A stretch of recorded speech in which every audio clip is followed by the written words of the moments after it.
গুরুদেব advance course কি? এই কোর্সটা তৈরি করার অনুপ্রেরণা আপনি কোথা থেকে পেলেন এবং বারবার এই কোর্সটা করার পেছনে কি গোপন রহস্য আছে? তাহলে মানে তুমি নিশ্চয়ই এটা করেছো। ভালোই তো লাগছে, তাই তো? বছরের পর বছর সাধনা, মাসের পর মাস সাধনা, তুমি 3 দিনে, 4 দিনে, 5 দিনে বসে সেই অভিজ্ঞতা নিতে পারো। তুমি এক গভীরতায় পৌঁছাতে পারবে। নিজেকে প্রকৃতির সঙ্গে এক ছন্দে নিয়ে আসার এটাই এক পদ্ধতি। দেখো, যে কোনো সাধককে দীর্ঘ সময় ধরে তার অনুশীলন করতে হয়। কিন্তু এখন তোমার কাছে সময় নেই, না গুরুর কাছেও তোমার জন্য অতটা সময় আছে, আপনারও দেওয়ার সময় নেই। তোমার সবকিছু তাড়াতাড়ি চাই।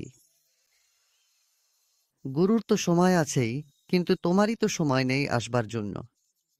তাই একই যুগের প্রয়োজন অনুযায়ী, যুগের অনুকূলে প্রকৃতি আপনাকে সবকিছু দিয়ে দেয়।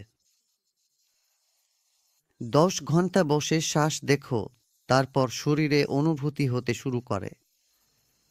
আপনি 10 মিনিট ক্রিয়া করুন, সুদর্শন ক্রিয়া করুন, সঙ্গে সঙ্গে সেই সংবেদন শুরু হয়ে যায়। 10-20 দিন মন থেকে যা পাওয়ার চেষ্টা করবে, সেটা 3 দিনের মনেই পেয়ে যাবে। তাহলে আমরা তো হাইটেক যুগে আছি না ভাই?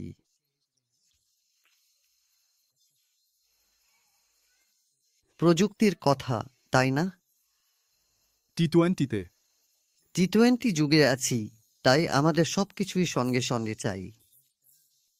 তাই সাধনার প্রক্রিয়াতেও এমন কিছু প্রক্রিয়া ফুটে ওঠে, সেটা প্রকৃতি দেয়, ঈশ্বরই দেন ওটা।